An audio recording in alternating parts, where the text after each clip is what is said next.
globally competitive. Am I right, sir? Yeah. So, ganun lang po kasimple yung statement ko dyan. Okay. And of course, the one and only director of Mr. Cayabas.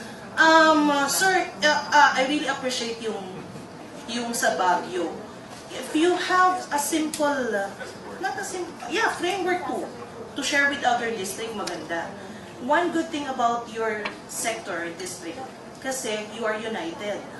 From the LGUs, to your TESDA officers, to the schools maybe, all institutions that are involved are helping each other hand in hand.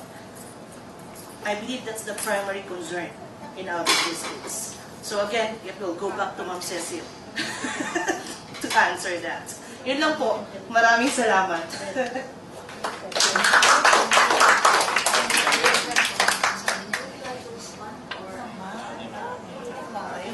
Okay.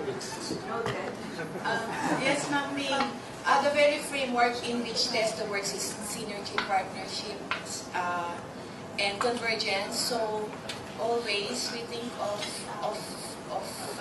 these principles when we are implementing these programs. But TESDA always works for enhancement, continuous enhancement and development of its programs. Thank you very much, ma'am, for the suggestion. Yes, ma'am. Thank you.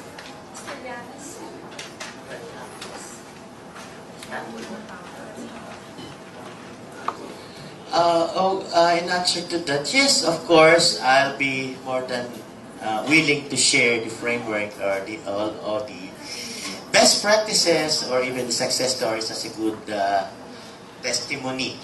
But may I just inform you that, in the, may I call it disability areas, there are other service providers which are far more better than a TRIB.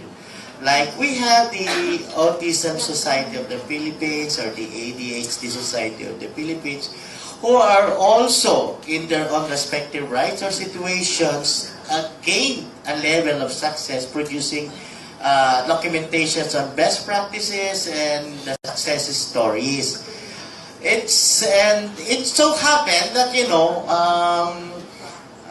because of maybe my big mouth, I'm verbally expressive. I happen to be invited as to represent not just the blind sector but also for persons with disability. But let me just tell you that also answer to other question.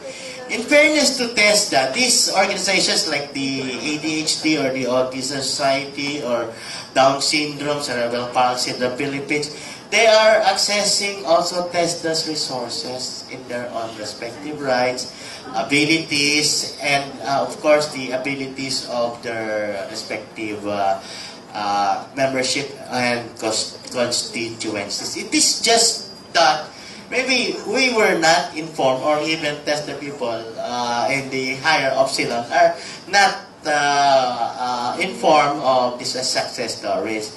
Also, they are also accessing other resources from different government line agencies, in fairness.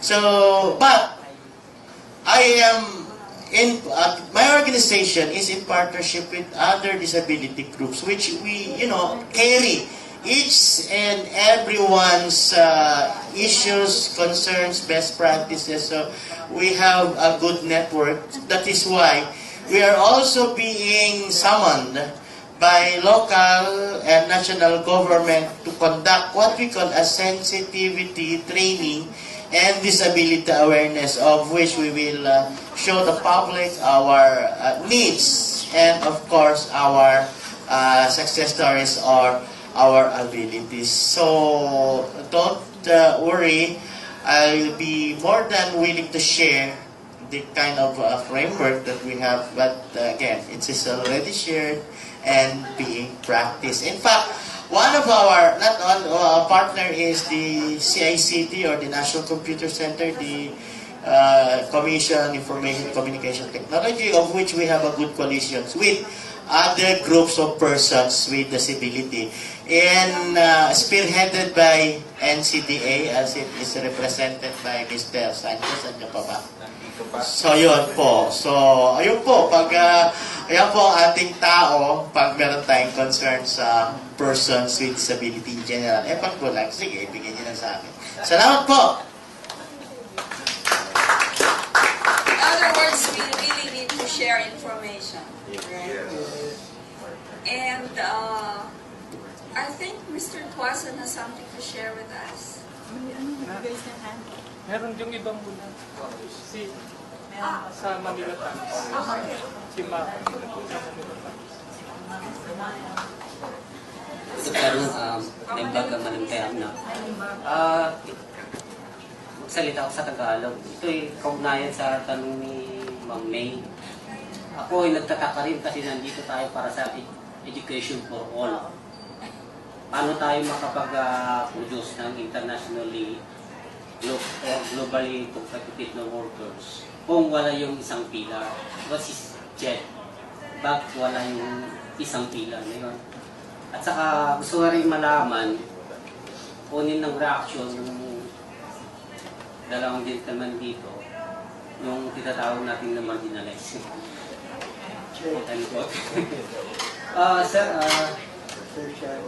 sa tingin nyo ba yung K-12 ay susi para mabuksan yung window o pintuan para makalabas kayo sa margin na tinatawag?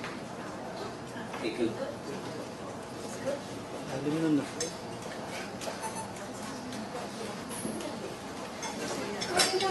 We can ask Mr. Tuason to respond because he is a member of the technical panel.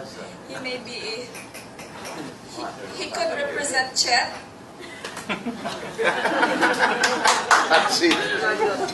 He's chair of the technical panel on communication. So,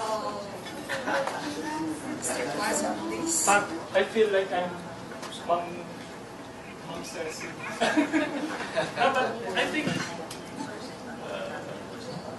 I'm taking note. Everything has been noted. But yung K-12, it's something I think that is there. Naulisahan na natin. So, I don't think wala nang atrasan yun. And it's really, and many people really believe it has been studied. We will not go into it if we did not study it very carefully. It's really about time that we have to pursue the 12-year, the K-12 program. But I just want to react to the presentation, especially of Vlad. And in a way, like our colleague from Dole mentioned, it's a plot of how international organizations like UNESCO is involved in very relevant technical vocational program. UNESCO at one time gave some support to Ifugao. And part of the funds given by UNESCO and UNESCO National Commission, because these are two different institutions, went into the training of young people who will be doing stonewalling. Not the kind of stonewalling that your politicians do. This is the stonewalling in rice terraces. And we found out that there are very few elders who can do stonewalling. Many of them have passed on to the great beyond. And therefore, we have to really train young people in stonewalling so that we will be able to preserve the craft of stonewalling. So that is one area where UNESCO gave some support a few years ago, and also UNESCO National Commission.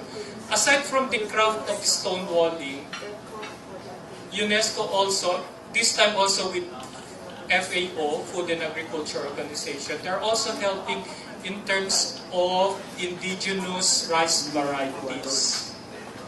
So they're helping generate interest and also teaching young people, young farmers, on the importance of indigenous rice varieties. Now, why did I mention about stonewalling and indigenous rice varieties? Because maybe I'd like to emphasize, maybe you're doing this, I'd like to emphasize how TechSapir and other tech book providing institutions could help develop programs which are suited to cultural context of the community. But for for TechVoc institutions to develop indigenous or community-based courses and programs, you have to know also the indigenous knowledge of the community that